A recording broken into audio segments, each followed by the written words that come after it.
All beings desire happiness without end.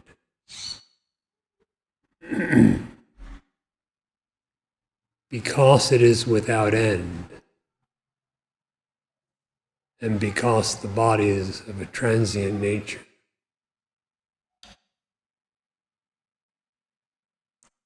what one desires truly is something entirely bodiless and objectless.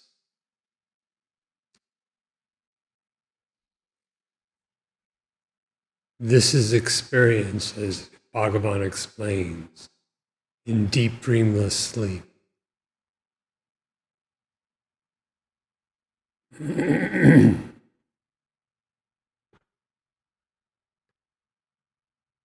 What is bodiless and objectless is your own real being.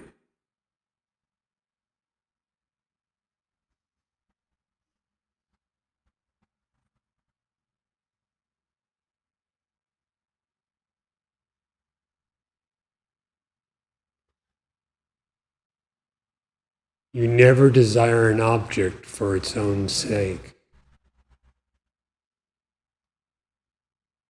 but for the sake of that which is actually your very existence.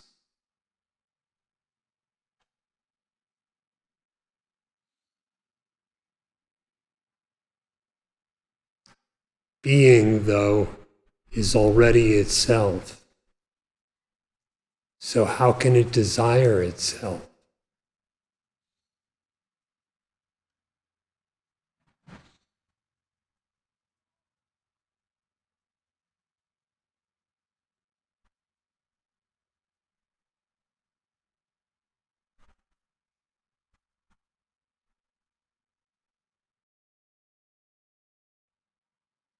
Is there another?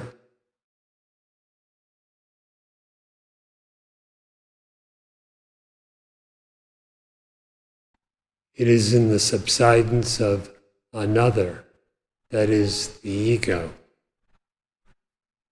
that unending happiness is found.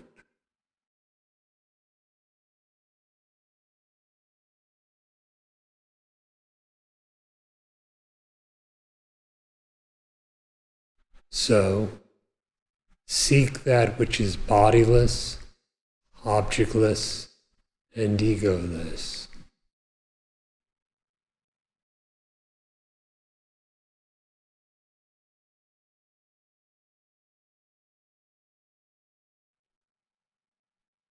The ideal way to seek that which is objectless, bodiless, and egoless is to inquire. Inquire to know the self.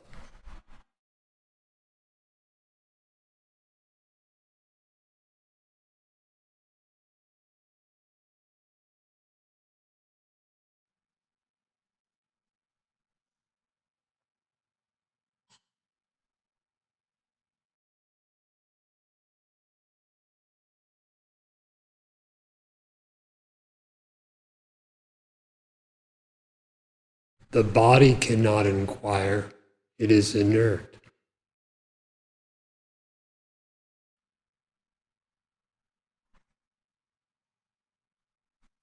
The ego cannot inquire because it does not actually exist.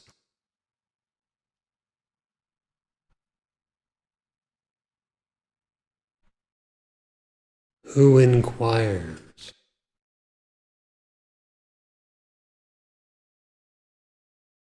Who is it that yearns for the objectless, bodiless, egoless state?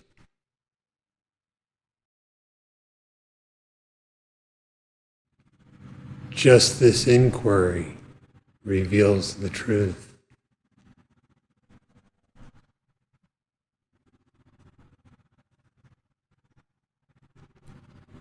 And in the truth of the self, your very being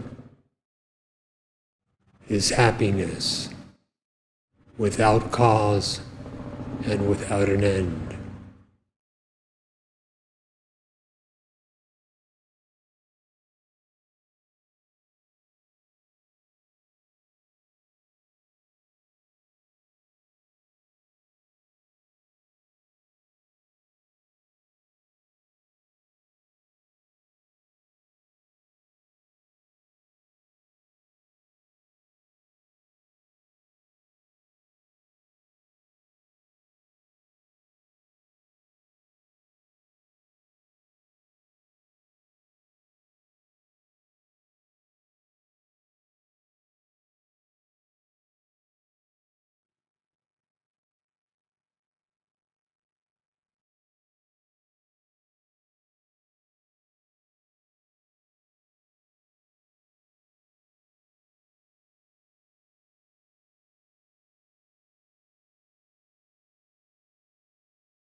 Thank you, Master.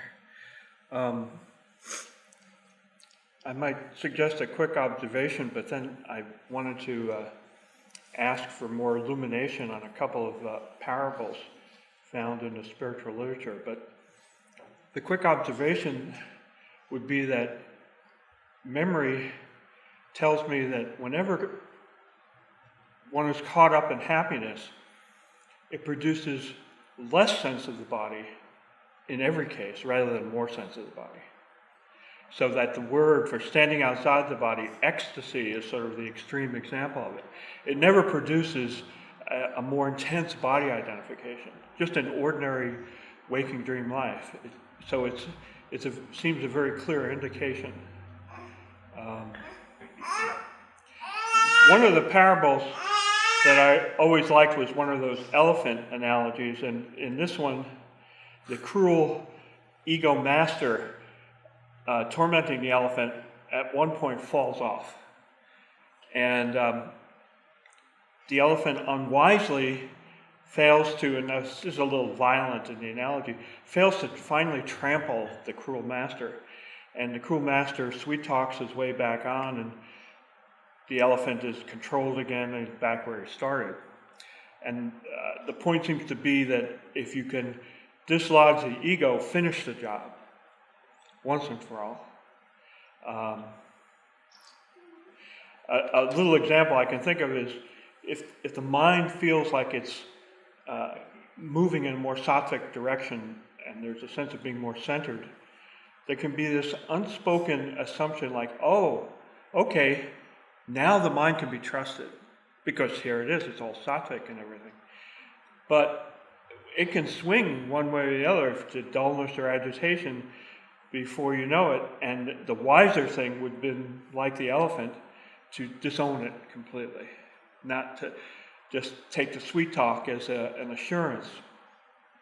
A better analogy, completely different, is legend tells us that when the young Shankara pleaded with his future guru, Govinda Bhagavad Pada, for guidance, the guru, meditating in solitude under a rock overhang, finally extends one foot, if I recall, and Shankara grabs hold of one toe, and with that one drop, symbolically of the guru's guidance, there's superabundance, and he's completely safe. And I feel that, to the best of my ability, I grabbed that toe and never let go. And however wayward, challenges might have seemed, I never felt deterred because I was always holding that toe, and I'll never let it go.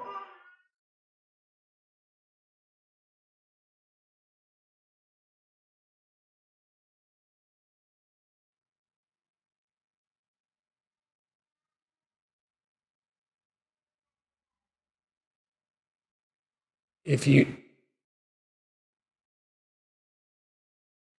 you know these things, what further illumination could you desire? Well, the illumination that comes from any comment you ever make always seems to expand the light.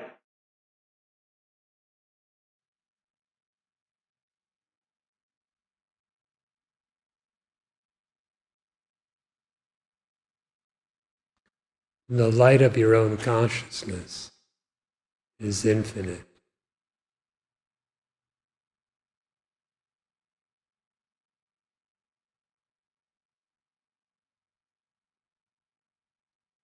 Be a wise elephant and find out if the ego even exists.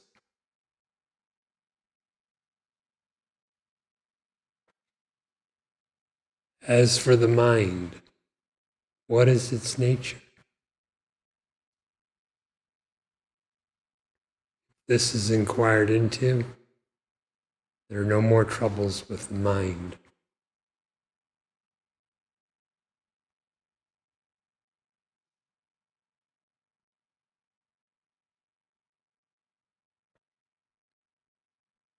The story relating to Adi Shankaracharya is self-evident.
So you mentioned in your discourse about the body being inert and the ego being non-existent.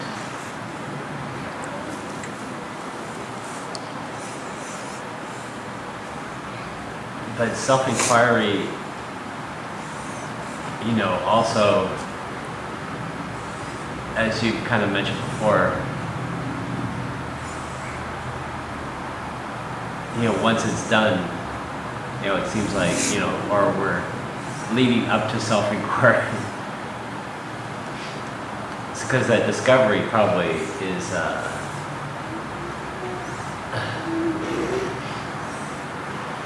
permanent.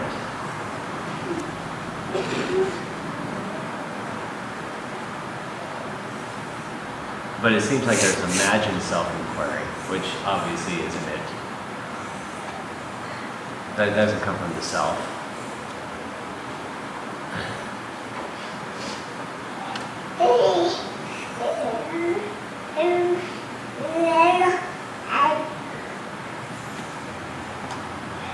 But obviously the body doesn't inquire. That's like totally ridiculous. How does the body inquire?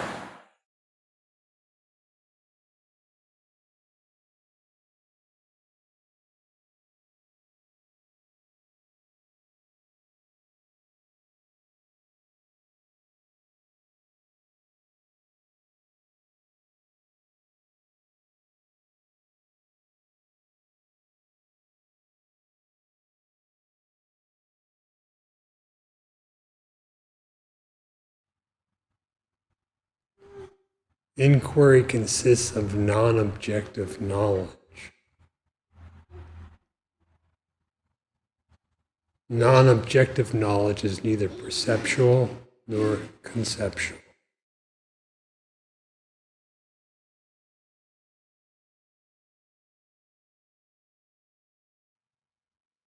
Beyond the perceived and the conceived is pure consciousness.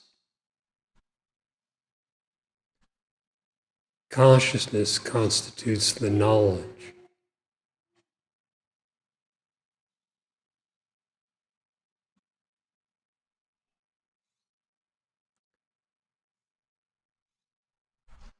What shines as self-knowledge in the end is the very substance of the inquiry and practice.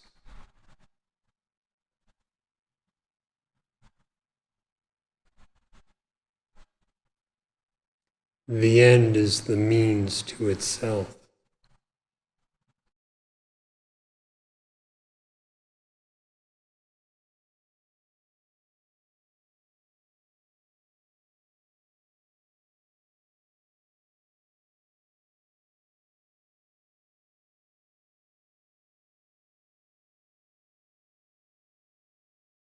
Yeah, that makes sense.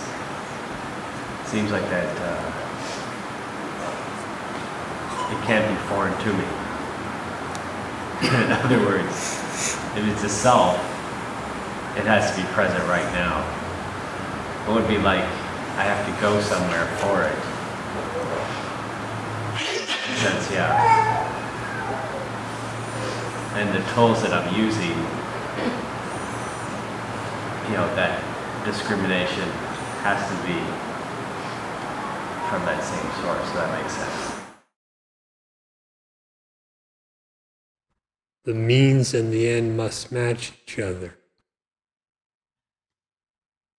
If they do not, how will the realization be attained?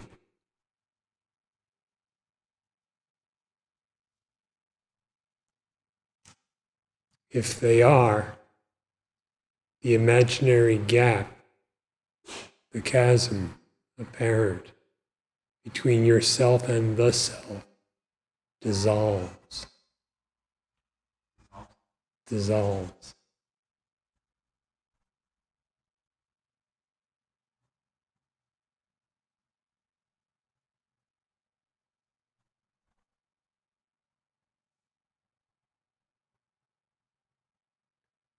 So the inquiry is always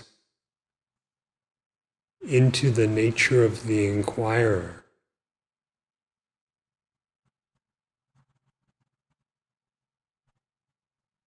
Turn inward entirely, making your vision utterly non-objective.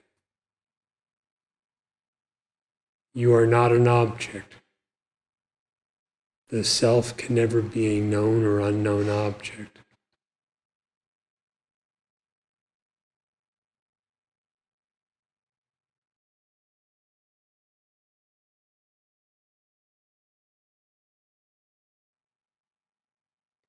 Inquiring in this manner, the entirety of illusion is consumed.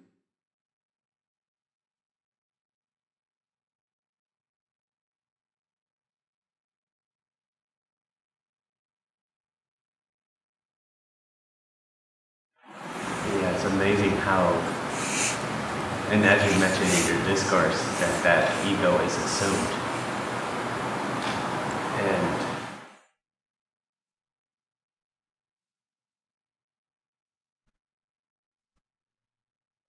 By whom is it assumed? By whom is it assumed?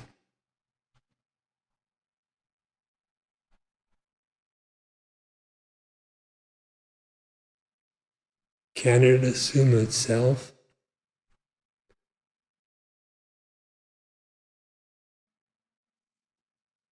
The self has no ignorance, so it does not assume an ego.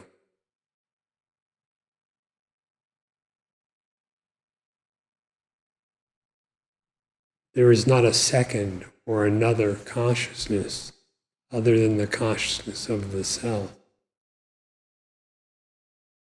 So for whom is the assumption?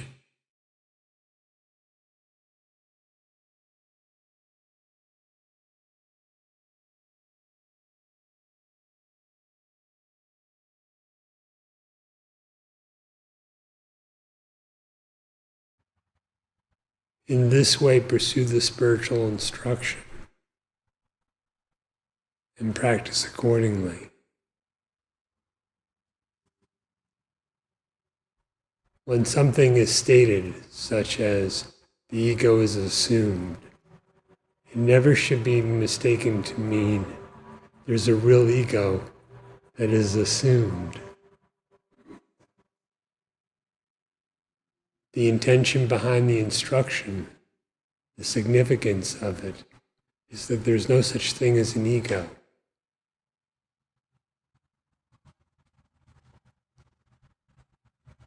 And in that absolute, utter absence of an ego, your happiness is complete.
You mentioned turn your mind completely inward so that you are not an object.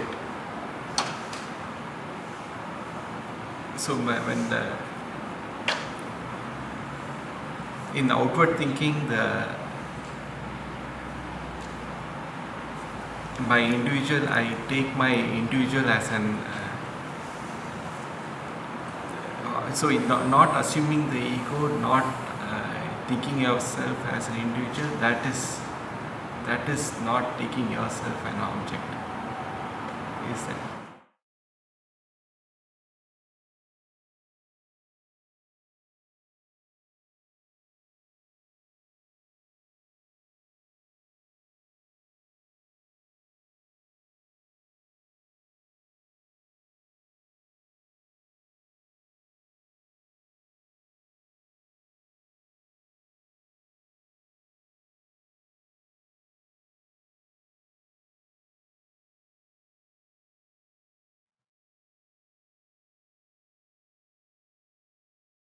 You yourself are being consciousness bliss. Not to mistake yourself for an object is not to confound your bliss with objects, not to confound your being with the body, not to confound your consciousness with thought.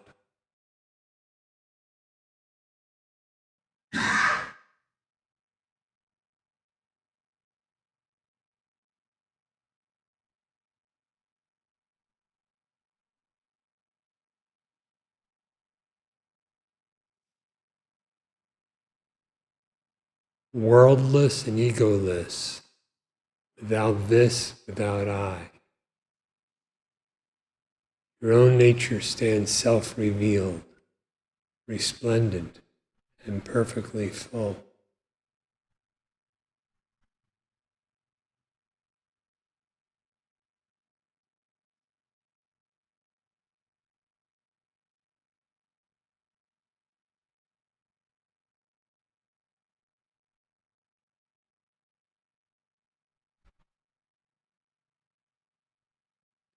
How could you ever be an object, gross or subtle, to yourself?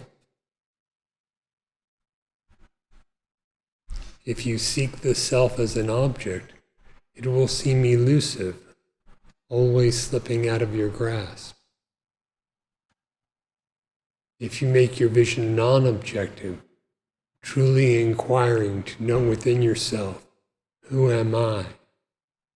The non-objective self is found to be yourself, the only self that there is.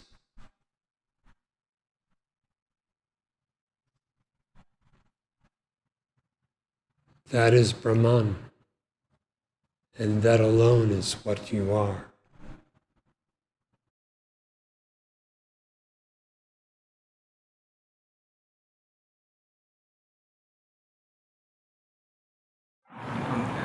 And last week you said to make the inquiry intense. Keep reflecting on that is the happiness is within. Like you mentioned, when the ego goes away, the happiness shines the fullest. But the tendency I observed is that is and in the requisites for realization also you mentioned that non-dependence of the mind on anything external is renunciation.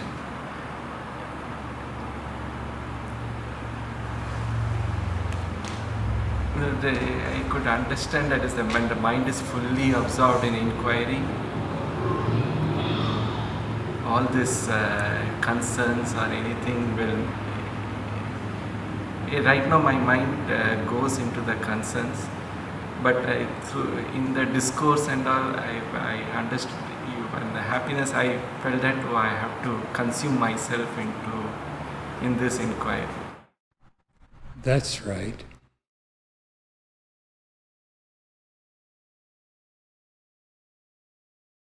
What is truly your concern? And all your concerns about a great number of things. You're interested actually in only one thing.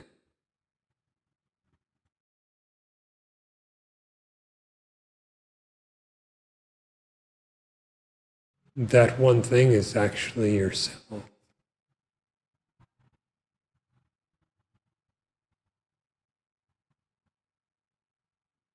The inquiry should be intense and continuous. As intense as reality is, as continuous as being always is.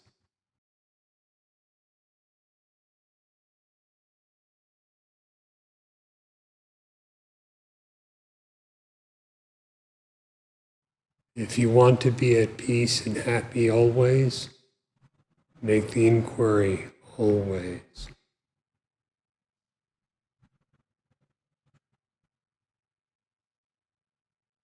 If you want happiness and peace to be only partial, then inquire only partially.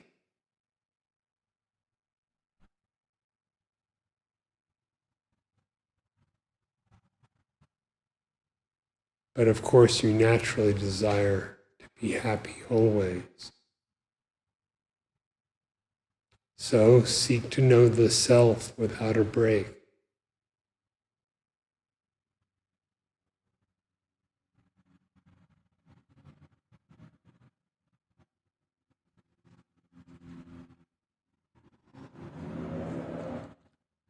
If you know the source and nature of happiness, Even when you must think about other things, the affairs at hand, there will be no actual concern on your part, no attachment. And where there is no attachment, there is no bondage, no suffering.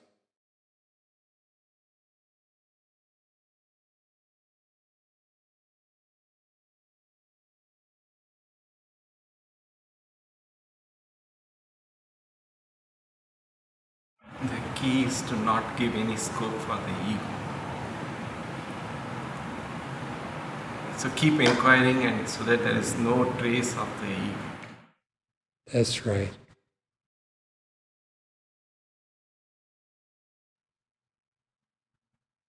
Let your inquiry to know the self be deep, be continuous, and intense.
पुरुष एवेदगं सर्वं यद्भूतं यच्च भव्यम् उदामृतत्वस्येषानो यदन्नेनातिरोहति.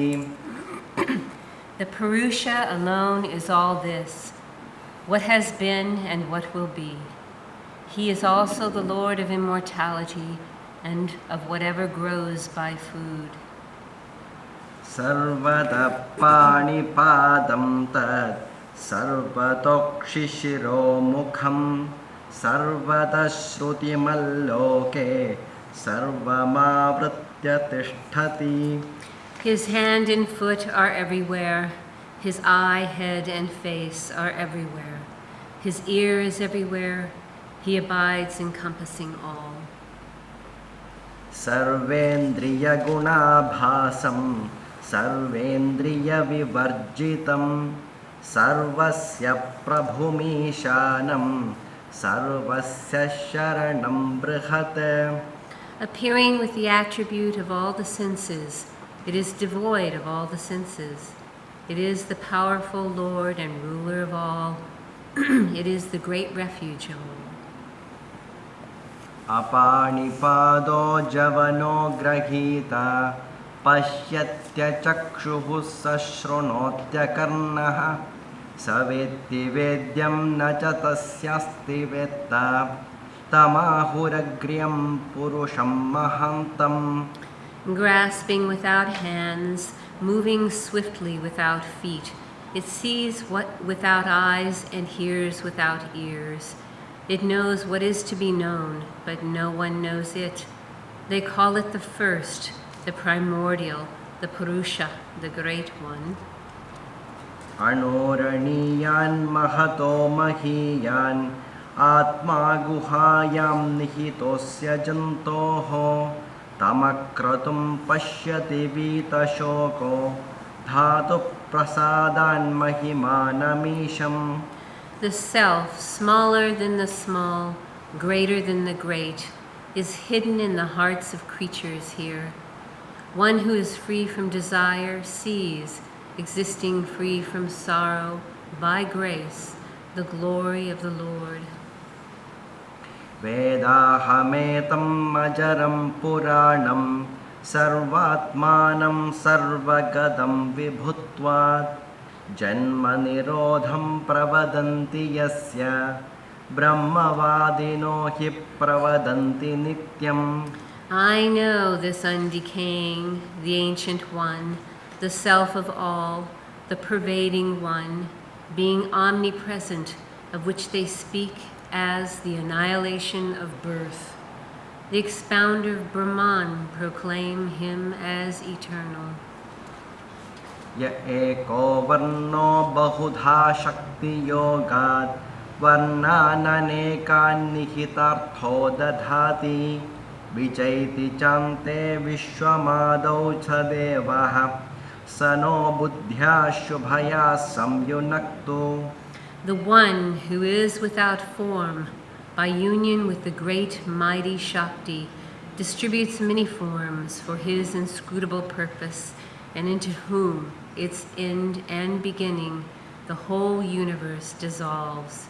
He is God, the luminous one. May he endow us with clear mind. तदेवाग्निस्तदादित्यः तद्वायुस्तदु चन्द्रमाः तदेव शुक्रं तद्ब्रह्म तदापस्तत्प्रजापतिः. That indeed is Agni, fire. That is Aditya, the sun. That is Vayu, the wind. That is Chandrama, the moon. That indeed is Shukram, the pure. That is Brahman. That is water. That is Prajapati, the creator. त्वं स्त्री त्वं पुमानसि त्वं कुमार उत वा कुमारी त्वं जीर्णो दण्डेन वञ्चसि त्वं जातो भवसि विश्वतो मुखः. You are woman, you are man, you are youth and girl too. You, as an old man, totter along on a staff. It is you alone, being born, become facing all directions. द्वासुपन्ना सयुजा सखाया समानं वृक्षं परिषस्वजाते तयोरन्यः पिप्पलं स्वादुदत्यान् अश्नन्यो अभिचाकशीति. Two birds united, companions, closely occupy the same identical tree. Of these two, one of them eats the sweet fruit, the other looks on without eating. समाने वृक्षे पुरुषो निमग्नो निशया शोचते मुह्यमानः जुष्टं यदा पश्यत्यन्यमीशम् अस्य महिमानमिति वीतशोकः. On the same identical tree, the person, plunged in bewilderment, grieves for his powerlessness. When it sees the other, the Lord, the worshipped, and his glory thus, he becomes free from grief. रजो अक्षरे परमे व्योमन् यस्मिन् देवा अधिविश्वे निषेदुः यस्तं न वेद किं ऋचा करिष्यति य इत्तद्विदुस्त इमे समासते. In that syllable of Rik, in that indestructible hymn, is the highest space in which all the gods reside. Of what avail are the Vedas to him who does not know that? They who know that are here assembled. छन्दांसि यज्ञाः क्रतवो व्रतानि भूतं भव्यं यच्च वेदा वदन्ति अस्मान् मायी सृजते विश्वमेतत् तस्मिंश्चान्यो मायया सन्निरुद्धः. The sacred verses, the offerings, the sacrifices, the penances, the past, the future, and all the Vedas declare us and the universe, the illusion maker, emits. In this, the other by illusion is confined. मायां तु प्रकृतिं विद्यान् मायिनं तु महेश्वरं तस्यावयवभूतैस्तु व्याप्तं सर्वमिदं जगत्. Know therefore that Prakriti is Maya, and that the great God is the one who makes Maya. The entire universe is pervaded with beings that are parts of his being, beings that are parts of him. Indeed, pervade this entire universe.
சத்தியமாம் பொருளாகும் பிரம்ம ரூபம், சங்கமிலா பொருளாகும் பிரம்ம ரூபம், நித்தியமாம் பொருளாகும் பிரம்ம ரூபம், நீக்கமிலா பொருளாகும் பிரம்ம ரூபம், விஸ்தரமாம் பொருளாகும் பிரம்ம ரூபம், விசேஷமிலா பொருளாகும் பிரம்ம ரூபம், சுத்தமதாம் பொருளாகும் பிரம்ம ரூபம், சுதந்திரமாம் பொருளாகும் பிரம்ம ரூபம், பிரம்மமதே பேசியிடும் தற்பதார்த்தம், பிரம்மமதே பேசியிடும் துவம்பதார்த்தம், பிரம்மமதே பேசியிடும் அசபதார்த்தம், பிரம்மமதே அகண்டைக்க ரசபதார்த்தம், பிரம்மமதே அகமென்னும் பதத்தின் அர்த்தம், பிரம்மமதே பிரம்மெனும் பதத்தின் அர்த்தம், பிரம்மமதே அஸ்மி எனும் பதத்தின் அர்த்தம், பிரம்மமதே அகண்டைக்க ரசபதார்த்தம், பிரம்மமதே அழிவற்ற சத்பதார்த்தம், பிரம்மமதே மகிழ்வுற்ற சிற்பதார்த்தம், பிரம்மமதே பிரியமெனும் சுகபதார்த்தம், பிரம்மமதே அகண்டைக்க ரசபதார்த்தம், பிரம்மமதே ஜகமென்னும் பதத்தின் அர்த்தம், பிரம்மமதே ஜீவனெனும் பதத்தின் அர்த்தம், பிரம்மமதே ஈசனெனும் பதத்தின் அர்த்தம், பிரம்மமதே அகண்டைக்க ரசபதார்த்தம், பிரம்மமதே மாயையென காண்பதாகும், பிரம்மமதே அவிதையென காண்பதாகும், பிரம்மமதே சித்தமென காண்பதாகும், பிரம்மமதே ஜகத்தெனவும் காண்பதாகும், பிரம்மமதே ஜீவனென காண்பதாகும், பிரம்மமதே ஈசனென காண்பதாகும், பிரம்மமதே குரவனென காண்பதாகும், பிரம்மமதே சீடனென காண்பதாமே, பிரம்மமதே அயனெனவும் காண்பதாகும், பிரம்மமதே ஹரியெனவும் காண்பதாகும், பிரம்மமதே ஹரனெனவும் காண்பதாகும், பிரம்மமதே அமரரென காண்பதாகும், பிரம்மமதே சிருஷ்டி என காண்பதாகும். பிரம்மமதே ஸ்திதி எனவும் காண்பதாகும். பிரம்மமதே நாசமென காண்பதாகும். பிரம்மமதே நிகிலமுமாய் காண்பதாமே.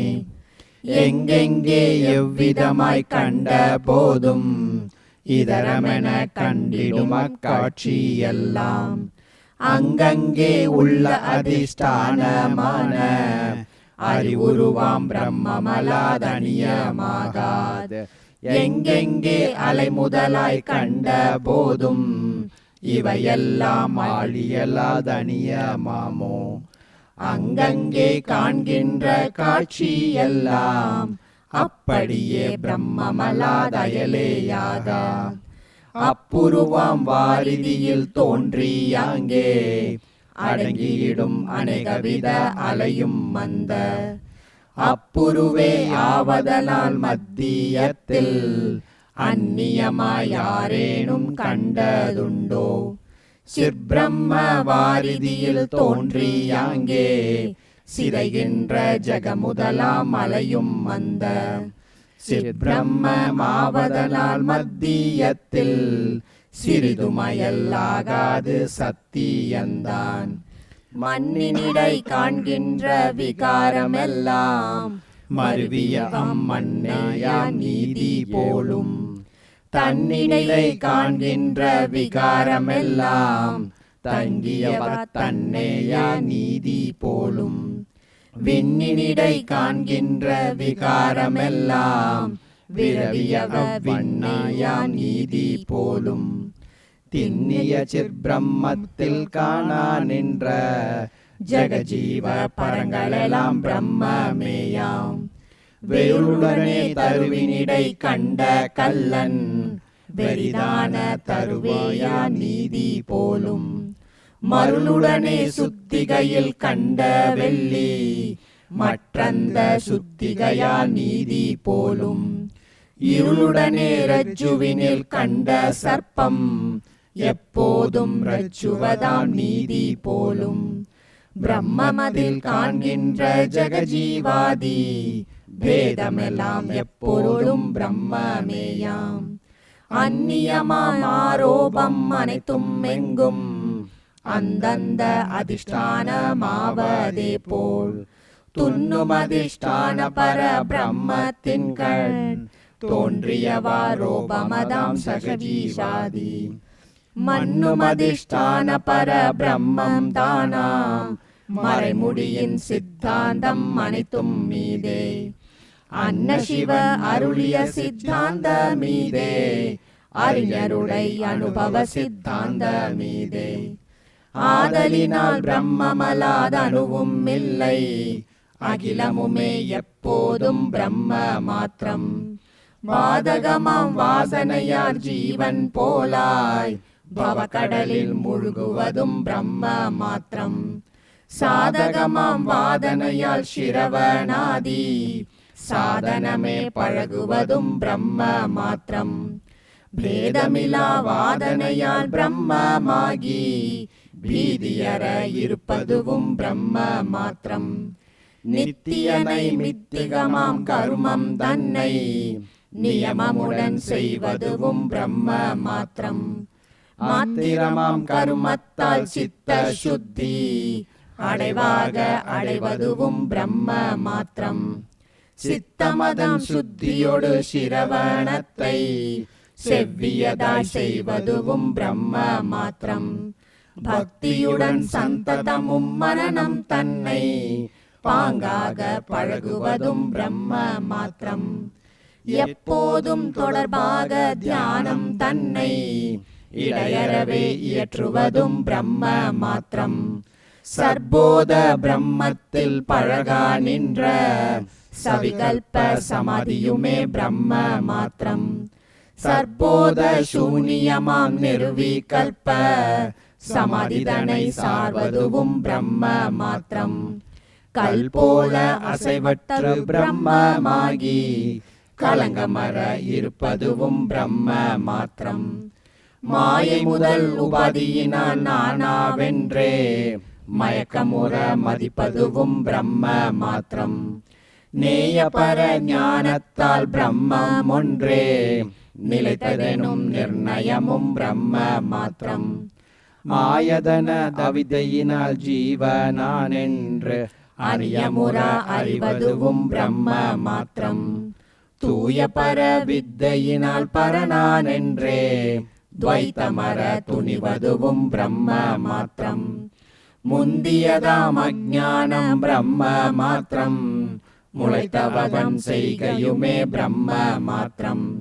பந்தமரும் விஞ்ஞானம் பிரம்ம மாத்திரம், பரமான முக்தியுமே பிரம்ம மாத்திரம். தொந்தமுறும் விவகாரம் பிரம்ம மாத்திரம்,